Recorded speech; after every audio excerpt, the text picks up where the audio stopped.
Kia ora. This is John Winters, Supermarket Sleuth, talking to you once again from Auckland in New Zealand. And every now and again with my specials on YouTube, I deal with one particular item, one particular theme, and this week I'm doing another special and it's on New Zealand wine. And really the background, the backstory to New Zealand wine and how it all came about and how it's developing. When New Zealand first began to develop as a nation, it didn't focus so much on table wines as it does today. People drank either beer or sherry. Even though grapevines were commonly seen in the gardens of early colonists, through disease and the efforts of prohibitionists they struggled to survive. The earliest recorded winemaker was Scotsman James Busby, appointed the first British resident in New Zealand. But the assaults of the various diseases that destroyed wines and the prohibitionist zealots together ensured that the early dreams of a flourishing Antipodean wine industry failed. It wasn't until the 1970s that there was an overall improvement in wine quality, and a heavy emphasis on the production of light, fruity, slightly sweet white wines based on the heavy cropping variety Muller Thurgau. But as the years went by and more people moved to this country from around the world, some migrants from Eastern Europe were to have a significant impact. They came from what used to be Yugoslavia before it was split up into countries like Serbia and Croatia, and also they came from Slovakia and the Czech Republic, which in those days of course was Czechoslovakia. George Fistonich, now Sir George, chose to bring his family here to settle. He was just one of several, but I will focus on George as he's affectionately known. He established Villa Maria and later Vidal Wines in Hawke's Bay. The Villa Maria headquarters are close to Auckland Airport, where Vidal wines are also bottled. Wine arrives at Villa Maria's Auckland base by tanker from wineries in parts of the country like Gisborne, the Hawke's Bay, Marlborough and Central Otago. Villa Maria is now the largest privately owned winery in the country. Montana was once our largest privately owned winery, but now it's just a label since it was bought by Pernod Ricard many years ago. Now, whether it remains in the Pernod Ricard stable, we are yet to see, because word has it that Pernod Ricard is slimming down some of its non-core businesses, and initially it's a spirit producer, Pernod Ricard, but it went into wine. But if it decides to slim down, then my guess is that a winery in a distant country like New Zealand may be something they don't feel fits into their portfolio anymore, but we shall see. 30 years ago, there were fewer than 100 New Zealand wineries. Today, the ranks are swollen to more than 670. Many of these are small and few produce enough wine either to export or to appear on the supermarket shelves, and mostly wines are sold from cellar door or for specialist wine, what we call bottle stores around the country. Today, New Zealand has shown it's a force to be recognised in the world of wine, and it's very much on the map of wine tourism. A list just published of the world's 50 best vineyards has named 2 in New Zealand among the best. They are Central Otago's Ripon, not only in 13th place, but named as Australasia's best vineyard, and Hawke's Bay's Craggy Range in 17th position. Ripon's wines were described as stunningly sleek, biodynamic wines from winemaker Nick Mills, and precise, site-specific noble varieties of Pinot Noir, Riesling and Gewürztraminer. His words, not mine. Of Craggy Range, the list said its wines were everything from aromatic whites to Bordeaux blends and terroir, Syrahs and Chardonnays. So what is the secret of New Zealand's success in winemaking, and where's it heading? New Zealand wines are classified as New World wines, and that's not anything to do with the supermarket in this country of the same name. They sit alongside wines from Australia, California and Eastern Europe, as well as South America. And perhaps I should add South Africa as well. What makes our wine so different is that, being a New World wine, it doesn't need to follow the traditions laid down over the centuries by countries like France, Italy and Germany. Our wines also include hints of different fruits in their makeup, something that once the traditional wineries of Europe turned up their noses at. But these days, those self-same wineries visit New Zealand to learn what we do that makes the difference. So let's turn our attention to the varietals we make. Wines made from classic European grape varieties have only been widely available since the 1980s, and only since the 1990s have the country's Sauvignon Blancs and even later still Pinot Noirs carved out a significant presence in international markets. So what's the secret of New Zealand's success? Well, firstly and formally, it must be climate. We have here a cooler climate. In summertime it does get quite hot in places. For a short time it can get up to near 40 in the South Island, but that's more unusual. 30 to 35 is more usual, and so we have that hot weather. The east side of the North Island, Hawke's Bay, also gets good hot weather, and that helps with their reds. And Hawke's Bay is famous for its red wines, not as strong and powerful as Australia, because Australia has that much warmer weather. Now, Australia struggles with its white wines, but it has one secret up its sleeve, or one ace up its sleeve, I should say. It's not a secret, an ace up its sleeve, and that is Tasmania. Tasmania is more or less on the same sort of level geographically as New Zealand, and has a similar climate to New Zealand. So Tasmania works well for whites, and some of the wineries in Australia have bought land in Tasmania to grow white wine grapes. But otherwise, the rest of Australia, white wine doesn't really work, it's just too hot. Whereas we have this cooler climate, and so it works really well for Sauvignon Blanc.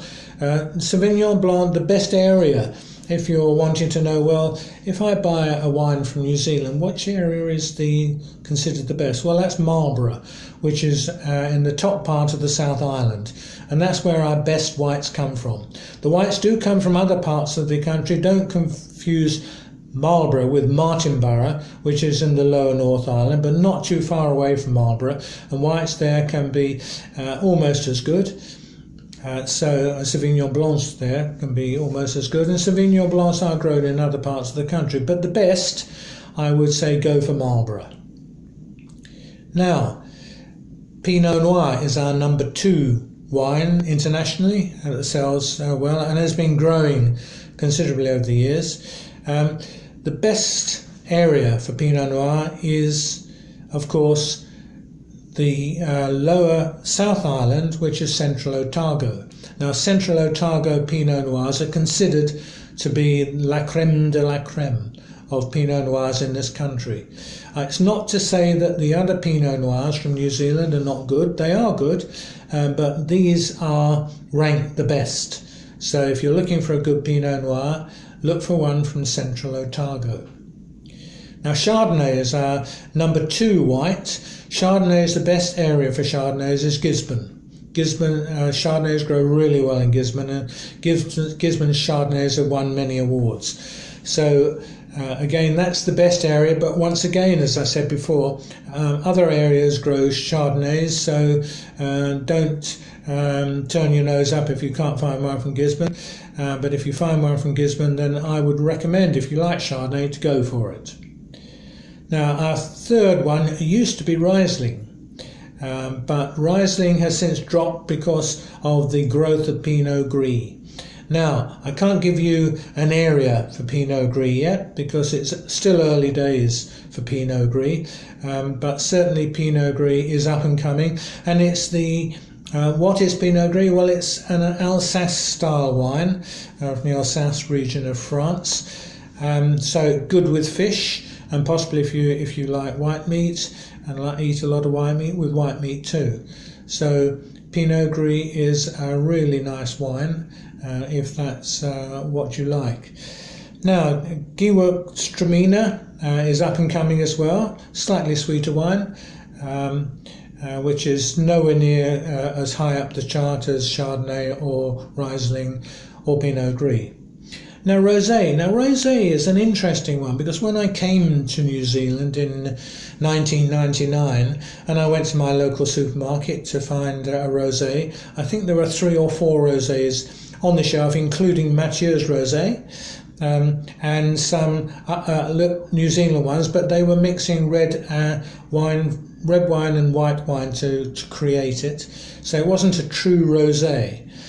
So today, of course, they have the rosé grapes, and the shelves today of rosé there are many different varieties. So rosé is a really good wine and a good one to try. Villa-Maria rosé, one of the best. So try rosé from New Zealand and see what you think.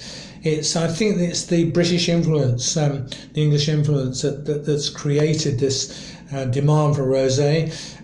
Very popular in the UK. A warm summer's evening, have a nice chilled rosé in the garden, watching the sunset.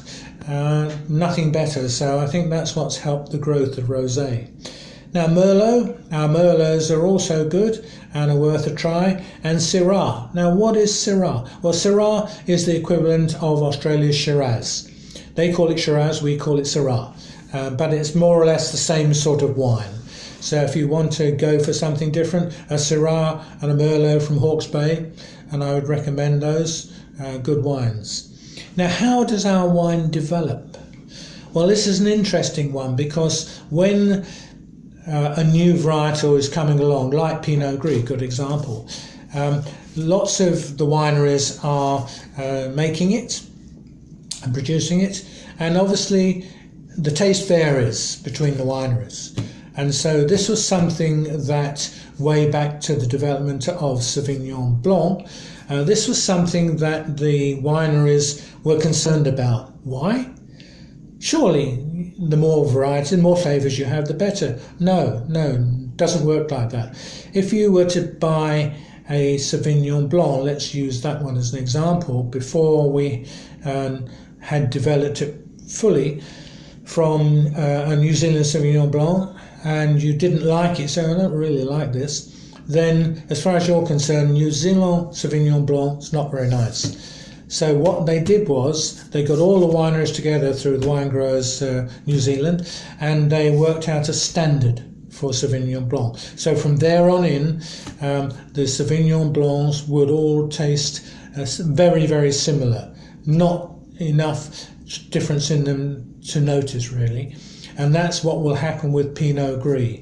They will reach a standard, and then the Pinot Gris will have that same definite flavour and taste, that even if you buy one from another winery, you're not unlikely to see much of a difference. So that's how the wines have been developed, and that would have happened with Chardonnay as well.